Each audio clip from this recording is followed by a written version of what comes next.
PKS menang nomor 8. Partai yang amanah sejati yang telah lama kita nanti.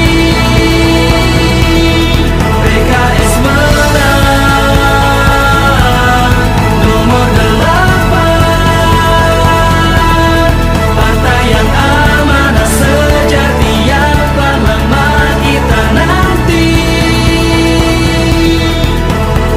Mau Indonesia kembali makmur, mau Indonesia kembali